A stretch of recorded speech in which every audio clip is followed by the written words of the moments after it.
Here we are, episode 1, OSP TV, what did you say, 2019? 2019, you spoke about this. We've been waiting to open and launch OSP TV since 2019. Here we are, episode 1, my team, my family, my OSP. Welcome. Let's introduce our guests. First of all, our always sitting in co-host, the OG we call him. For all you rookies out there, that's W-U-D-Z OG Woods. Dustin Woods, welcome, sir. Thank you for having me. Well, thank you. You're going to be sitting in that seat for a long time. Let's hope so. Yep. OG Woods, the veteran of direct marketing. How long have you been in direct marketing now? Unfortunately, I would assume that some of our viewers were in elementary school when I started in this industry back in 2009. 2009. You were probably one of the champions of the world back in 2009, yeah? Yeah, that's not that long ago. I was a sophomore in high school. Thanks, Dan. Yeah. Wow. You were a sophomore in high school in 2009? That's when Dustin started in the business. Wow. Yeah. Well, that takes us up to our next guest. We call him Regional Roberto. By the way, yesterday when we said Lieutenant Dan, I never thought about it. That's a Forrest Gump innuendo. That's the guy with the... Yeah. He was super successful. That's not me. He was super successful. He had a lot of success. He was super successful. The second half of his career didn't go as well. No. Right. No, the second half of his career actually went terrific. It was the first half that was not awful. the third half, but the Yeah, was an because you entrepreneur. can't really have a third half. No, because halves are doesn't work. Having said that, we may want to edit that part out. But we've got Regional Dan Roberto, and we call him Regional Dan because he is OSP's very first regional director. Wow. What an accomplishment, Roberto. Thank you. I appreciate that. How long have you been with OSP? I have been with OSP a little less than 5 years, so half a decade. A little less than 5 years. What are we in now, 21 to 16? 2016 in the summer I began. No kidding. Yes. So let's give our audience that isn't really aware of what OSP is, one source provider. Of course, that's myosp.com. You can go and check us out there. Give us a little bit of overview. OSP, what do we do? Yeah, definitely. OSP, we're a direct sales and marketing firm. We're contracted with multiple different Fortune 500 clients. Just to name a few: Direct Energy, AT&T, Comcast, and ultimately we provide opportunity. We really give somebody entry level an opportunity to learn sales, management skills, and really just a chance to change the financial potential for themselves and their families, and love what we do. You know, I've come, obviously everybody comes from a sales background, but Sure. I never came from a direct sales company. And there is a stigma out there about it. There is a little bit of a stereotype. And OG, I'm sure you can attest to this, being in the industry as long as you have. I mean, the first thing I always think about is, oh man, it's one of those MLM companies, or it's something along that lines. But once I got involved, and Dean invited me to the first conference, I think it was 17, right? Was it 17 the first time? 2017 2017. Chicago. Chicago. Yes. 2017, I came in and I really saw what the company does. And you said a word there that really stuck with me from then until today, and that's opportunity. Sure. It's giving young men and women an opportunity that never, that didn't complete 4 or 8 years of college, that didn't go to, Ivy League schools or had the kind of opportunity in life or the head start in life to be able to be their own business owners, being their own bosses. And that's one thing that they did. And I totally commend Dean, and I say that to him every single time, is the opportunity that you've created for these young men and women has been phenomenal. We're not going to talk about the hundreds of thousands of dollars that you make, Dan, but that's okay. We'll get to that a little bit later. OG and I need a little bit of a loan, if you don't mind. If you have terms for us afterwards, we'll discuss that. Amer, I don't think you need a loan. I remember the first national conference. I received a large check, and you came over and you congratulated me. And I told you, I said, wow, congratulations. You said you made some money tonight. And I asked you, did you make more? And you looked at me and you laughed. And you said, Dan, I made quite a bit more. And you walked away, and I didn't see you for an entire year until the next conference. So if you have a loan, Dustin and I would be interested. Yeah, gotcha. All yes, right. you do very well, is what I hear. I thought it was going to be along the lines you would have said something like, oh, yeah, that's cute. No, come on, man. I'm going to say it's cute. You got a substantial check that night. It was phenomenal, yeah. I was very grateful. It was the first time I ever received a check on stage or anything like that. It was 26 years of age. That was when I won Director of the Year, so it was amazing. Good for you. Thank you. So one source provider, of course, like Dan said, represents numerous Fortune 500 companies. Dustin, give us a little bit of background. how would you define OSP? So many people say to you, man, what do you guys do? And that's really the underlying question. I think in human terms, we'll dim it down a little bit. We essentially represent Fortune 500 companies. But what do we do for them? We recruit, hire, train, develop sales teams to sell those clients' products, right? And I think we live in a world where very few companies specialize at everything.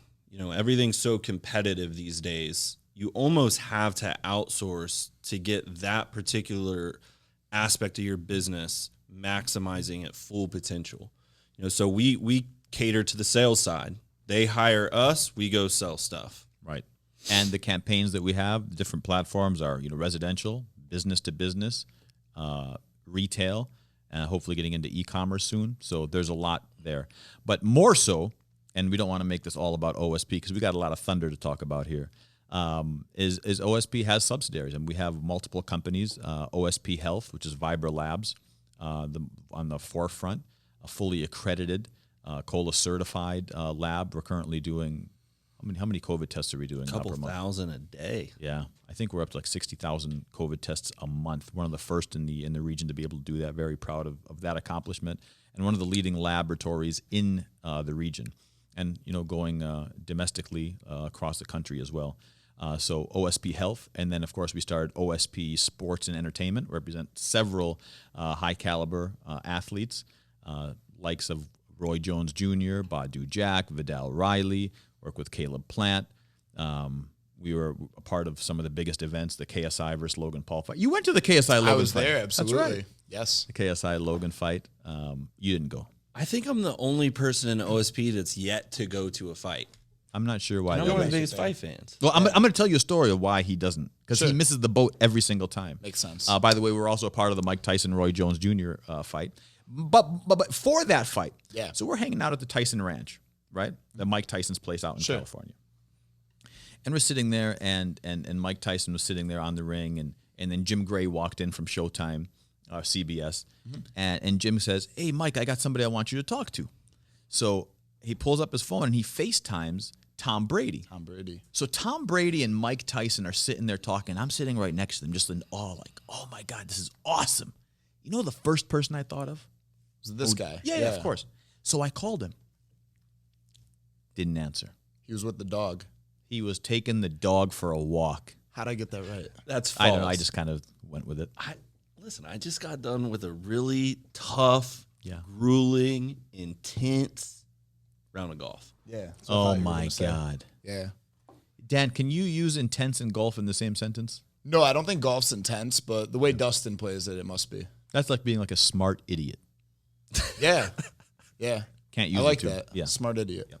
So anyway, so OSP Sports and Entertainment, of course, one of the branches of OSP. Of course, we have our nonprofit organization, OSP Cares. There's a ton of community, domestic and international goodwill. Work with a lot of the Salvation Army, United Way, a lot of our local kids, boys and girls clubs, and of course, we did a big donation, very proudly, of the blast that happened in Lebanon, helping some of the families over there also.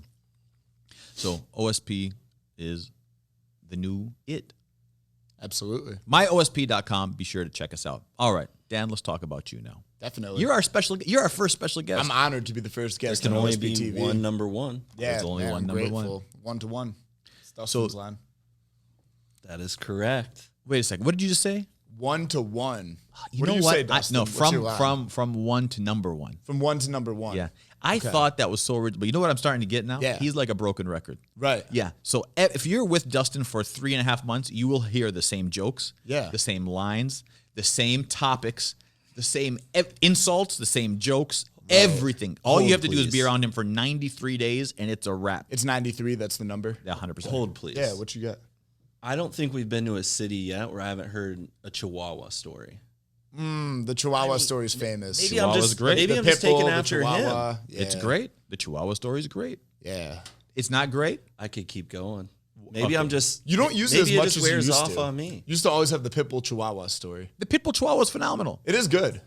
The Pitbull Chihuahua story is everybody has a Pitbull and a Chihuahua He's gonna inside tell of it. them. He's I'm gonna gonna, tell of the course. You just set me up. Of course, I'm gonna take He it. went from 1 to 1. Cater just Johnny Cater, Manager John, just focus on me. Don't worry about You can't go anywhere without telling It's the Pitbull Chihuahua story. It's the Pitbull and the Chihuahua. Everybody has a Pitbull and a Chihuahua inside of them. There's only one of them that survives. Which one is it? Which one, Amer? It's the one you feed. It's the one you feed. That's right. We need to have all pit bulls inside of us, man. Sure. Well, no, we do need chihuahuas, by the way. You do need chihuahuas. The first time you told that story, I was so inspired by it, and everybody was talking about it. So we have to give them the credit there. Thank you. It is a great story. There's no knocks on that. You know, the first time I heard of Dustin Woods, I saw him on a video, and it said something about, like, the time you want to quit is if you quit when you're on top. And I thought about that.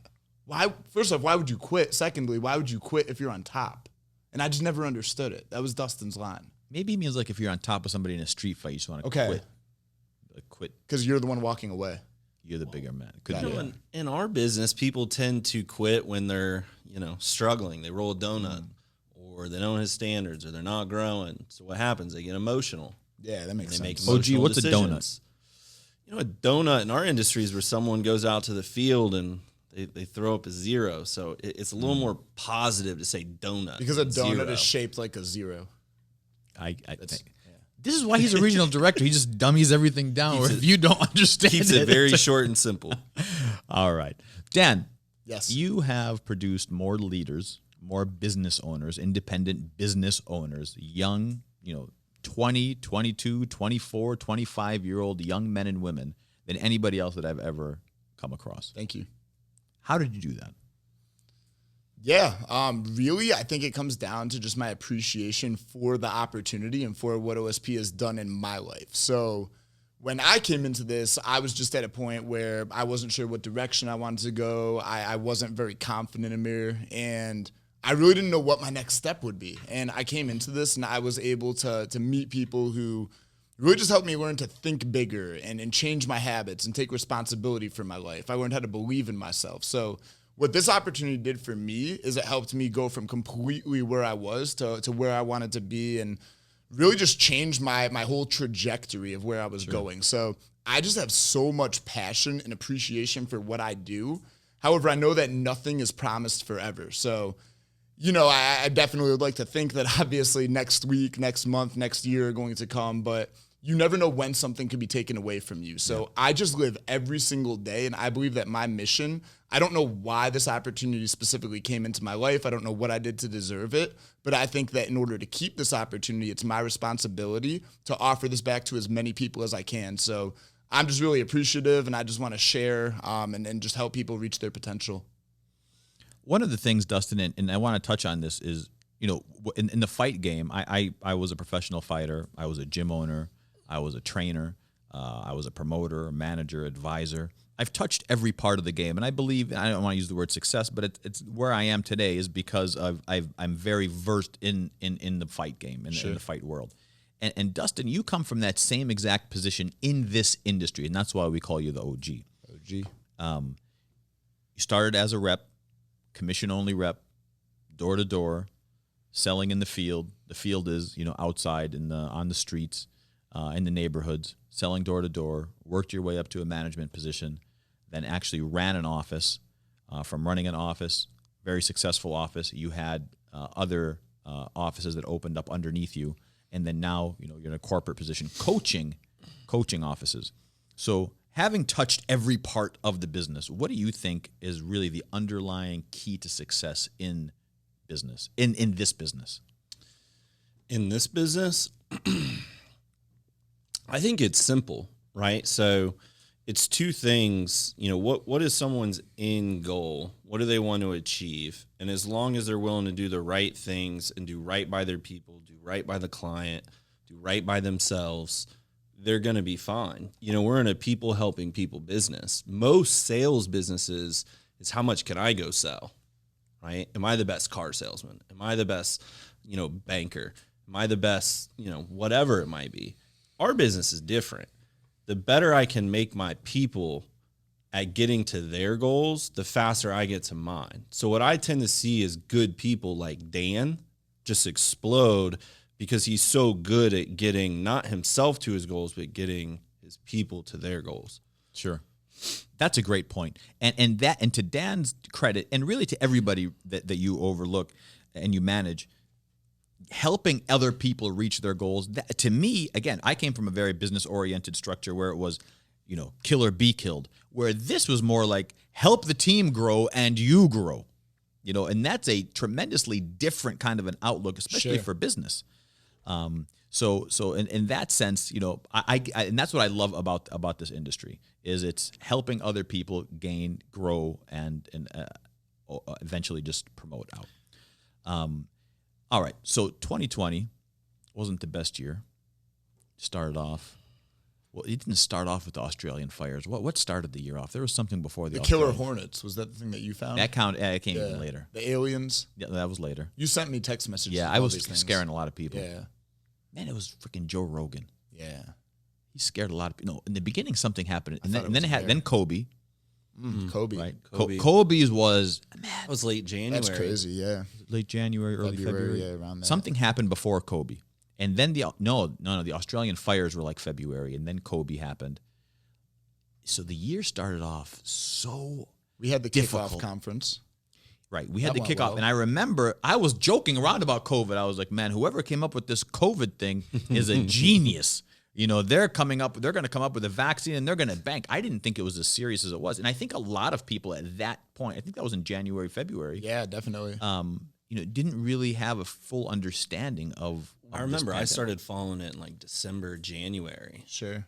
We went to the see TPR. articles and we stuff started popping seeing little up. articles. We were joking around Right. about, oh, this guy's it got was a COVID. joke. Oh, yeah. No, everybody thought it was, a Far East thing. It was a Chinese flu, and it wouldn't have come here. And then I remember the first one landed in Seattle or San Francisco. And Right. We went to Cancun, actually. It was the top performer retreat, and that was, I believe it was the first week of February. Yeah, sometime First in week February. of February, sometime in February. And I remember at the airport, I saw a couple people with masks on. And Did you? it was a couple people, and I couldn't believe it. I just thought it was so overdoing it, obviously. Well, and, when 2020 stuff happened. started to hit the fan, we were in Houston. that's right. Were we in Dallas or no? We were going from Dallas to Houston. To Houston. And it was a race to the airport. We got out of there 12 hours before all the pictures popped up of all the airports swarmed. Manager John was visiting me in Cleveland when that happened. Was he? Yeah, Johnny, you were in we went through Cleveland? that together. Johnny's everywhere. Big shout out to Yeah. Manager John. Big shout out to him. And so when it happened, we're getting it, and we were visiting one of our offices there, and I was like, man, we're out of here. I was like, I saw the NBA was getting shut down, all the baseball was starting When to the get NBA shut down. shut down, that's when I knew. Oh, that didn't scare me. You know what scared me was when Tom Hanks got it. I was I like, heard man, that too. It was the same day. I'm Yeah. out. He texted me at like 2 a.m. Tom Hanks. He's like, Woods, we got to get out of here. We out. I rented the car from a different airport. I dropped it off. And actually, I gave it to Dustin. I go, man, do whatever you want to do with it. I'm not worried about it. You were out. At that point, I thought it was going to be an apocalypse. I was like, what do you want me to do with the rental in your name? He's like, I don't care. Just leave it at the front gate. They'll find it. That's Amer. I was like, man, I'm not worried. I'm trying to get on a plane. Yeah, everybody was scared. When we landed, it was so eerie. When we landed, everybody was on their phones and everybody was getting all these updates. This is shut down. This is shut down. Everybody's in panic. We barely made it. By the time I landed, it was like 8 or 9 o'clock at night. I remember I landed to a text. I need you to get on a Zoom call in 5 minutes. So I just sat in baggage claim. We get on a Zoom call, and that's when we shut everything down. That's when we shut OSP down. Was that Friday night? Or That was Thursday crazy. We got night? an emergency Zoom call that Friday night, and then Saturday you announced it to the company. Yeah. Yeah. Wow, what a time.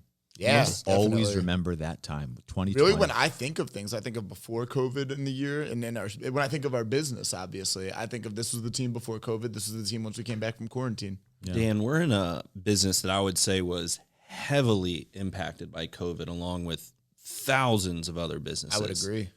Why do you think you and your business has thrived over the last 12 months in a business that we're challenged by Yeah, COVID? definitely.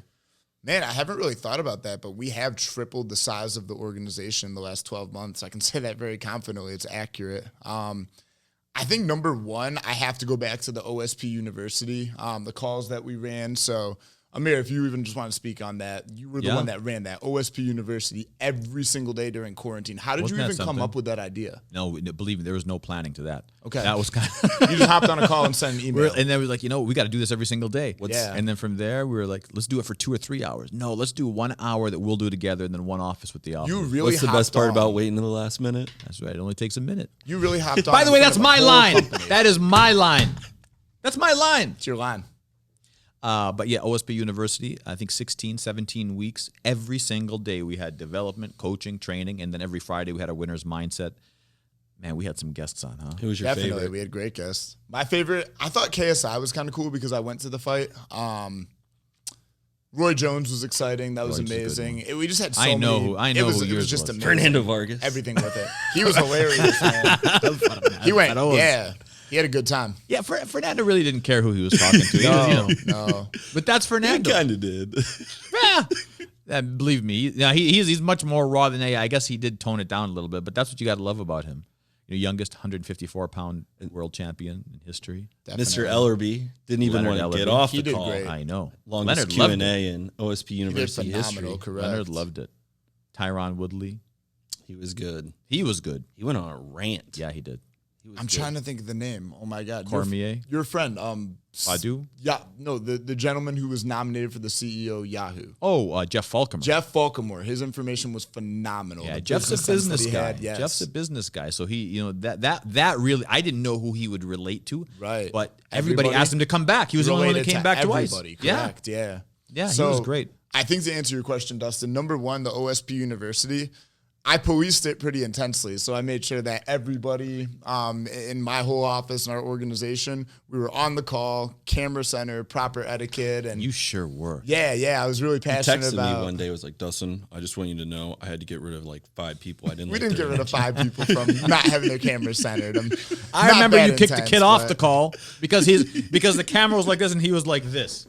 I don't think that happened. It did happen. I had one guy. He's like, go ahead and log off. Call back tomorrow when you're. Lieutenant Dan is always popping up. I don't want to do this Lieutenant Dan thing, but I remember I had a guy who was curling 20-pound dumbbells in the back of the call. I thought that's a little distracting. That's grounds for termination. Right, not termination, but termination of the call. Termination from the call. Yeah. No, but I think number one, we utilized everything with the OSP University, but I also put together, just from my own experiences and development I do on my own, keeping people engaged, making sure everybody was learning, everybody was growing, and that people were working on themselves. So what I found is that in our opportunity, in our business, when people feel like they're becoming a better version of themselves, when people feel as if they're moving toward a goal and moving, just growing and progressing, sure. They find value in what we do. So really, during that time, keeping that aligned. And then by the time we got back, I actually made some personal life changes myself. I moved to a different place. I had been in a relationship. I started to focus on myself. And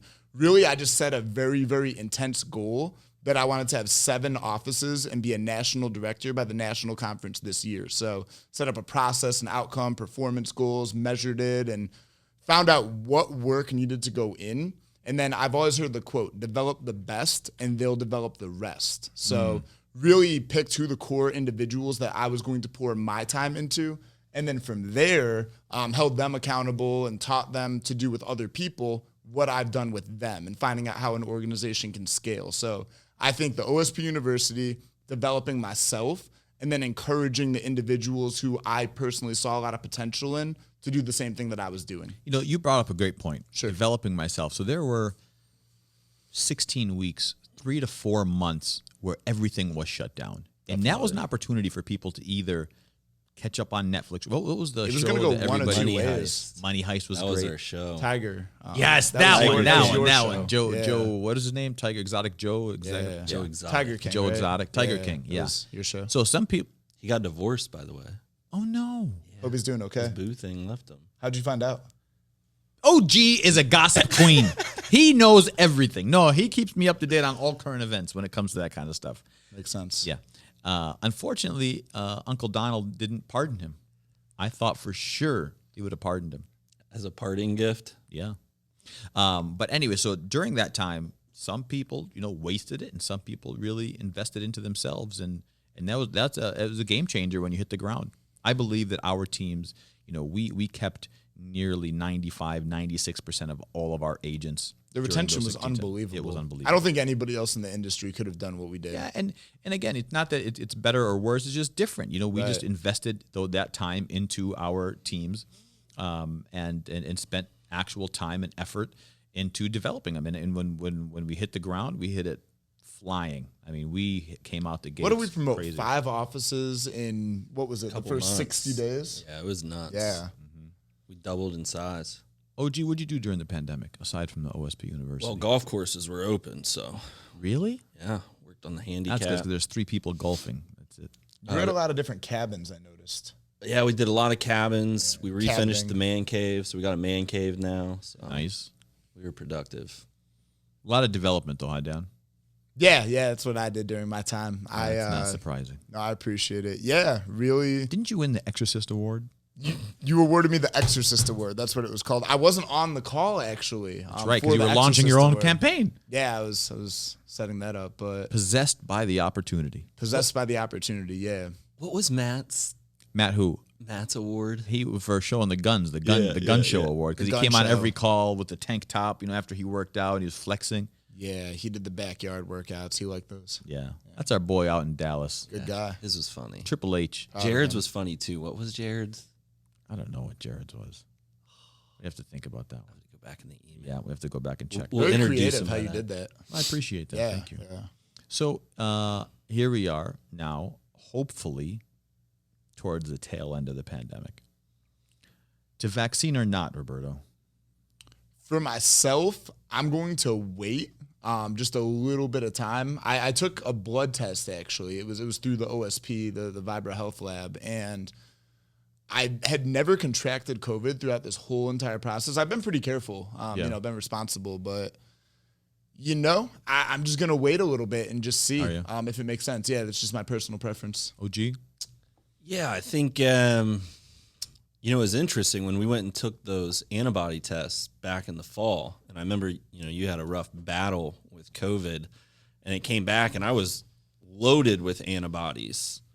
So I don't know what that means, but I have the same test scheduled over at the lab to get another antibody test. So I think I'm going to see what comes of that. Because if I still have antibodies, I don't know. I feel like I'm immune, but I think I'm going to go from. You can't contract I it, don't or know. does that It mean means that your body can fight it off. It has enough of the whatever it is, the disease. But or can the you still virus. carry it to other individuals, even if you have No. the antibodies? No.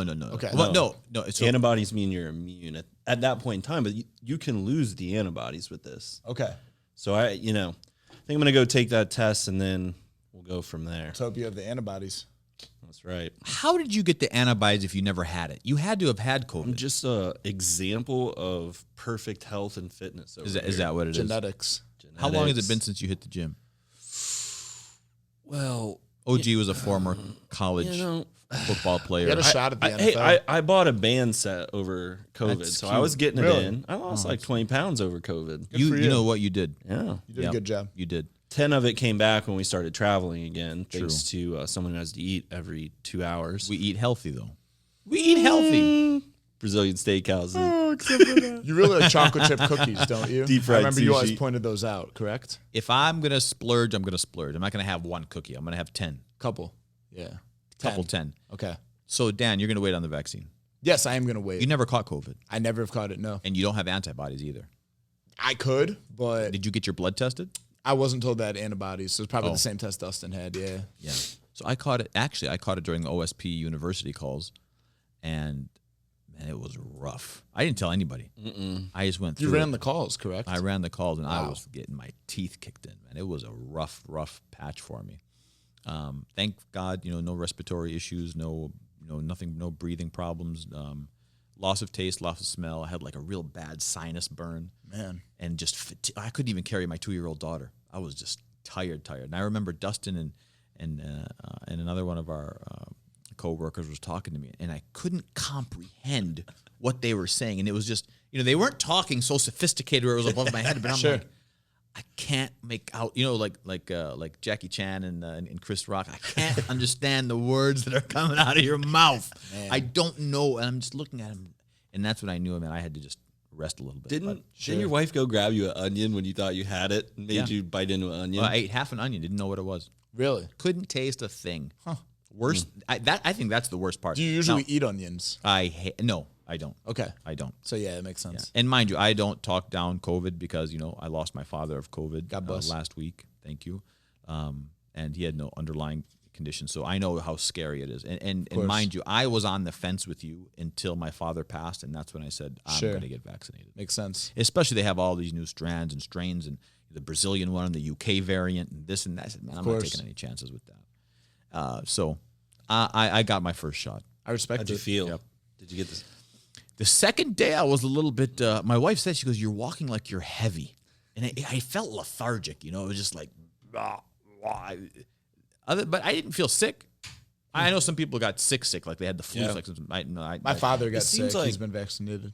The people I've talked to that have gotten it, they just have like no energy. Either that, the next day. That's where I was. I took like 2 or 3 naps. But yeah, I don't know. So I'm in line. I got the Pfizer one, 3 weeks. I'll get the second one, God willing, and I'm just not gonna take any chances. Good for you. Makes sense. Yeah. So wrapping the episode up, I think we should ask the one question that really has got the whole world really questioning: are there aliens or not? And the reason, absolutely. What do you mean, absolutely? It's just, it's common sense. Dan brought it up in the beginning of the call, and I just haven't stopped thinking about it. I brought up aliens? You said aliens. You said, remember aliens? Oh, right. Yeah. I wasn't wondering if there were aliens. Oh, you're right. But it just sparked that. Well, you spotted them, correct? That was what you said? No, that's not true. No? Okay. But they did come up with a story that NASA verified that they were aliens. Now, if that's the case, if NASA is not refuting that and they're saying they're unidentified flying object, then we are dealing with a little bit of a different animal here. There could be some really interesting people. Take how big the universe is. I think I've met a couple. Take how big the universe is. Yeah. And we're like just a speck. How is it not possible that there's not other life forms I'm out with there? you. And I'll tell you what, we don't even know how big the universe is. We keep finding new galaxies and new dimensions and all these things that are going on that we don't know. A new solar system. We don't have a real grasp of how big the universe is. So I can see your point. And we're what? Like you said, we're just a speckle in this thing. Could we be alone? I don't know. I'm not saying it's not possible. I don't have any proof of it. I'm not sure. So if you did encounter an alien, would you be hostile towards it? I would take the Will Smith approach. What's that? Swing first, ask questions later. Yeah, what if it's not hostile and you just made it hostile?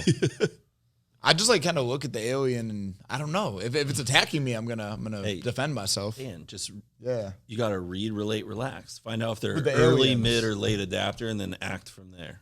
That makes sense. That's an awful suggestion for an alien because they already know what they're gonna do. The alien has a plan. That's what we're training. It has a strategy. 100%. Yeah. I think they're much more intellectual beings than we are. Oh yeah, if the alien's threatening me, I'm gonna go at the alien. It's not gonna threaten you. It doesn't even know how to do it. It's just if gonna the alien zap you and attacks it's gonna me, disintegrate you. That's all it's gonna do. We'll zap it back. You're gonna be disintegrated. So the question is, do disintegrated. you run, do you throw, or do you tackle it, or what do you do? That's got to be the question. And I ask that's one of the last thoughts I have every night before I go to bed. What would you do? What would I do if this thing showed up? Man, do you ever see the movie Signs? I've seen the movie Signs, yes. It's creepy. The baseball bat. That's what I always think about. Yeah, I'd grab a baseball bat. You're able to defend yourself. Not against an alien. This is the first time I've ever heard you say. Listen, I know my limitations. Sure. I told my wife, if a crocodile jumps out of the water and grabs you, I have to run because that's an act of God. Like I can't help you at that point. Right. And if a bear attacks you, thank you, but that I can't do anything for you. What am I? I'm not gonna fight a bear. No, wouldn't fight a bear. So, all right. OSP University, OSP TV, my OSP. We're wrapping up episode 1. Any parting thoughts, OG? Yeah. I had a question for Dan. Here we go. First of all, look at you, right? I remember when I first started working with Dan, he was wearing khakis, some Nike socks. Now he come in here with some Gucci, Ferragamo. You know, and I think people see the you now, confident, dressed well, runs a massive organization. Right. But that wasn't always the case. What's the one thing you would give to these guys that would get them to where you are? Really just find people in the position you want to be in and emulate them. So whoever it is, in this industry, for instance, whoever's the best in sales, find out what they do, replicate it by your own means. So for you, Dustin, I'm going to give it back to you. You're somebody who's always had, well, very nice style, and you're somebody who's always been very professional, and you carry yourself, and you've always played the part. So that's something that I personally have gotten with you as you've kind of taken over, worked as my upline over the past couple of years. So essentially, I really would just say just find somebody in the position you want to be in, emulate them based on your own values. 100%. Well said. Regional dad. You don't like sergeant, huh? I prefer regional, but the goal is not to be regional very long. The goal is to be national by the national conference. National by national conference. What are we going to call you when you get to national? Probably still regional. Yeah. It just kind of flows. Regional Roberto just sounds great. National Roberto sounds... I do like Lieutenant Dan, though. National Roberto sounds like a political figure. You don't like Lieutenant Dan? Do you like Lieutenant Dan? I love Lieutenant Dan. Really? You know why? Because, look. Admiral Amer. I'm not mad at that. Okay. But Lieutenant Dan is like, it's down the pipe. It's strict. There's no nonsense. It just gives that aura that you really command. Possibly. Okay, I'll take it. He's on the fence. With that, we're now. going to sign off on that. All right, episode 1 in the books. Throwing out the go-to. Oh, we always have to. But what we're going to do is start these podcasts. This was our first one, just to kind of get it off the ground and introduce everybody to one source provider, OSP, myOSP.com. OSP TV launching, and hopefully we'll start doing these weekly. Special guests all the time. We did have a special guest lined up. We did have to unfortunately cancel the event due to the Michigan spike in COVID. Always better safe than sorry. Man, we should have brought him in, though. Such a bad move. I don't know why I canceled it, man. I was trying to be safe. You're being responsible. I was being responsible. We were looking out for everybody. Yeah. Yeah. That's it. All right, we'll see you guys next time. So we're signing off here. My team, my family, my OSP, and we're out.